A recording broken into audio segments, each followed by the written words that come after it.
नमस्कार दोस्तों, मेरा नाम है आलोक त्रिपाठी और अपने YouTube मंच पे आपका बहुत बहुत स्वागत करता हूं। दोस्तों, आज का दिन हमेशा इतिहास में अमर रहेगा। भारत के बाहुबली गोंडा से सांसद बृजभूषण शरण सिंह ने गोल्ड मेडल जीत लिया है। दोस्तों, आपको लग रहा होगा मैं किस खेल की बात कर रहा हूं। दोस्तों, वही खेल जो बृजभूषण शरण सिंह और दिल्ली पुलिस 4-5 महीनों से खेल रही थी। दोस्तों, कल दिल्ली पुलिस ने पटियाला कोर्ट में अपनी चार्जशीट दाखिल की। चार्जशीट तकरीबन 1000 पन्नों की है और कई मीडिया सूत्रों की माने तो पॉक्सो एक्ट जो बृजभूषण शरण सिंह पर लगा था उसको पुलिस ने हटाने की सिफारिश की है। यानी जो नाबालिग का मामला था उससे बृजभूषण शरण सिंह को मुक्त करने की बात की है। दोस्तों, मैं बहुत क्लियर शब्दों में डिकोड नहीं करूंगा क्योंकि वीडियो को डिमोनेटाइज कर दिया जाता है, लेकिन आप इशारा समझिएगा। दोस्तों, भारत की न्यायपालिका में, भारत के तंत्र में, मोदी के तंत्र में कल का दिन अमर रहेगा। कल मोदी का तंत्र हार गया, देश की बेटियां हार गई, एक बाहुबली, एक गुंडा जीत गया। एक बाहुबली जिसके हाथ में 3-4 सीटें हैं, जिसके हाथ में गोंडा, बहराइच और उत्तर प्रदेश के 3-4 सीटें हैं, उससे मोदी का तंत्र हार गया, उससे मोदी जी हार गए, उससे आरएसएस हार गया। वही आरएसएस जो न्याय की, सत्य की, सत्यनिष्ठा की बात करता है, बड़ी बड़ी डींगे मारता है, वो आरएसएस एक बाहुबली के आगे घुटने टेकता नजर आ रहा है। न्यायपालिका पर भी सवाल है। वही न्यायपालिका जो मनीष सिसोदिया को बार बार जमानत नहीं दे रही है और तर्क यह है कि मनीष सिसोदिया यदि जेल से बाहर जाएंगे तो मामले को प्रभावित कर देंगे। दोस्तों, 48 दिन बाद, एफआईआर दर्ज होने के 48 दिन बाद दिल्ली पुलिस ने चार्जशीट दाखिल की है। इन 48 दिनों में क्या बृजभूषण शरण सिंह और उसके लोगों ने चीजों को नहीं बिगाड़ा होगा? क्या साक्ष्यों को प्रभावित नहीं किया होगा? दोस्तों, आपको बताते चलें, ये मामला आज का नहीं है, ये 4-5 महीनों का है।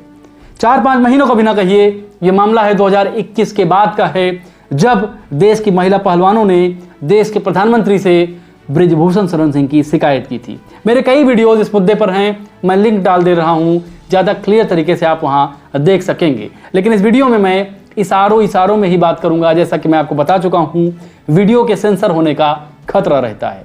दोस्तों, 28 अप्रैल को सुप्रीम कोर्ट के दबाव के बाद दिल्ली पुलिस ने बृजभूषण शरण सिंह पर एफआईआर की थी।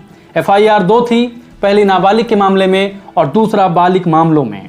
इन एफआईआर के बाद 10 मई 2023 को बयानात दर्ज किए गए थे और बयानात को इंडियन एक्सप्रेस ने बाकायदे छापा था। उस पर मैंने एक डिटेल वीडियो बनाई थी जिसको यूट्यूब ने काफ़ी सेंसिटाइज कर दिया था। इसके बाद भी दिल्ली पुलिस नहीं जागी। क्या बृजभूषण शरण सिंह एफआईआर के 48 दिन बाद तक मामले को प्रभावित नहीं कर सकते थे? बृजभूषण शरण सिंह जैसा माफिया जिसका दाऊद इब्राहिम से संबंध बताया जाता है, क्या मामले को प्रभावित नहीं कर सकता है? यदि बृजभूषण शरण सिंह जेल में होता तो मामले की तस्वीर अलग होती। पहले नाबालिग लड़की बृजभूषण शरण सिंह पर एफआईआर करती है, लेकिन बाद में बयान से पलट जाती है। उसके पिता कहते हैं कि उन्होंने बयान गुस्से में दे दिया था, लेकिन आप सच्चाई जानते हैं। आप जानते हैं कि इन बाहुबलियों का दबाव किस तरह काम करता है, इनके गुंडे किस तरह से लोगों को प्रभावित करने का काम करते हैं। लेकिन सवाल सबसे बड़ा है भाजपा सरकार पर, जिसके मुखिया हैं नरेंद्र मोदी, जो न्याय की बात करते हैं, जो सत्यनिष्ठा की बात करते हैं। वही नरेंद्र मोदी जिन्होंने 2014 में शपथ लेने के बाद कहा था कि 100 दिनों के अंदर लोकसभा और राज्यसभा से अपराधियों का खात्मा कर देंगे, सारे अपराधियों को जेल भेज देंगे। लेकिन उनकी नाक के नीचे एक ऐसा अपराधी जिसका मामला काफी साफ था, दिल्ली पुलिस लगातार एफआईआर दर्ज नहीं करती है। वही दिल्ली पुलिस जो राहुल गांधी को नोटिस भेजने में, मनीष सिसोदिया को गिरफ्तार करने में, अरविंद केजरीवाल तक को नोटिस भेजने में 1 मिनट भी देर नहीं लगाती है, एक माफिया को एफआईआर दर्ज करने में सुप्रीम कोर्ट को दखल देना पड़ा है। दोस्तों, आपको बताते चलें कि ये मामला उस समय हुआ है जब सुप्रीम कोर्ट के जज छुट्टी पर हैं। सुप्रीम कोर्ट में इस समय गर्मी की छुट्टियां चल रही हैं और जुलाई में सुप्रीम कोर्ट ओपन होगा। यानी इस पे भी सवाल उठाए जा रहे हैं कि दिल्ली पुलिस ने चार्जशीट तब दाखिल की और ऐसी कमजोर चार्जशीट, वैसे तो चार्जशीट 1000 पन्नों की है, 1000 पन्नों की चार्जशीट में, लेकिन बृजभूषण शरण सिंह पर जो आरोप लगाए गए हैं उन आरोपों को हल्का करने का आरोप दिल्ली पुलिस पर लग रहा है। हालांकि चार्जशीट एक ऐसा डॉक्यूमेंट होती है जिसको पब्लिक डोमेन में पढ़ा नहीं जा सकता, पब्लिक डोमेन में बोला नहीं जा सकता है। लेकिन सूत्र यही बता रहे हैं कि चार्जशीट में बृजभूषण शरण सिंह पर जो सबसे बड़ा मामला नाबालिग का मामला था, उस पर बृजभूषण शरण सिंह को क्लीन चिट दे दी गई है। यानी ये चार्जशीट नहीं, क्लीन चिट का मलबा है। दोस्तों, दिल्ली पुलिस उस राज्य की सुरक्षा के लिए जाना जाता है जहां देश की राजधानी है।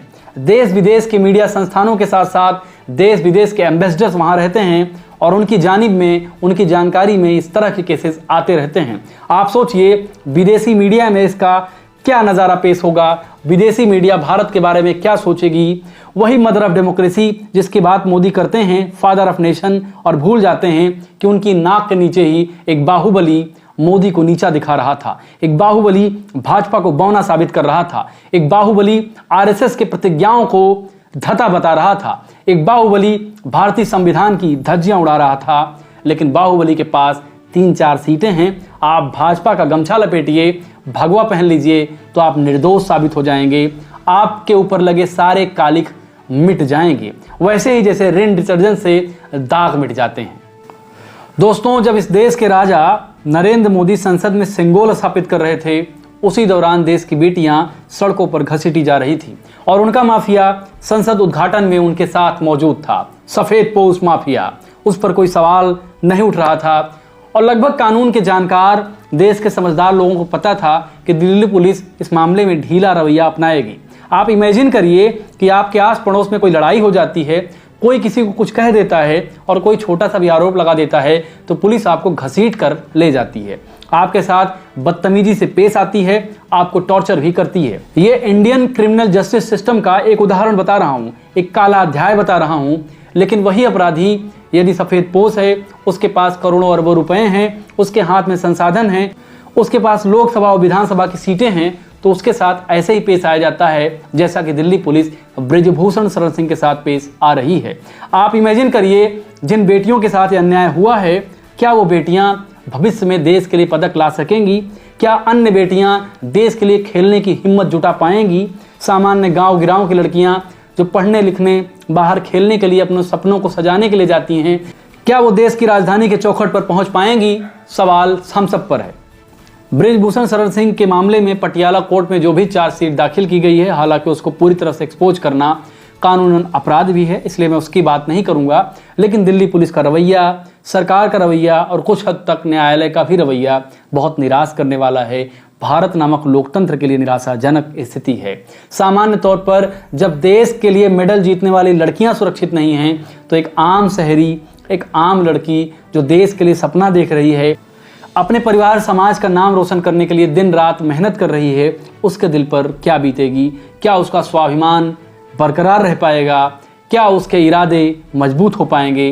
आप सोचिएगा जरूर, क्योंकि आप नहीं सोचेंगे तो लोकतंत्र की गति ढह जाएगी। भारत नामक खूबसूरत लोकतंत्र जो अभी तक एक लंबी विकास यात्रा तय कर चुका है, उस पर विराम लग जाएगा। सवाल आप पर भी होगा, मुझ पर भी होगा।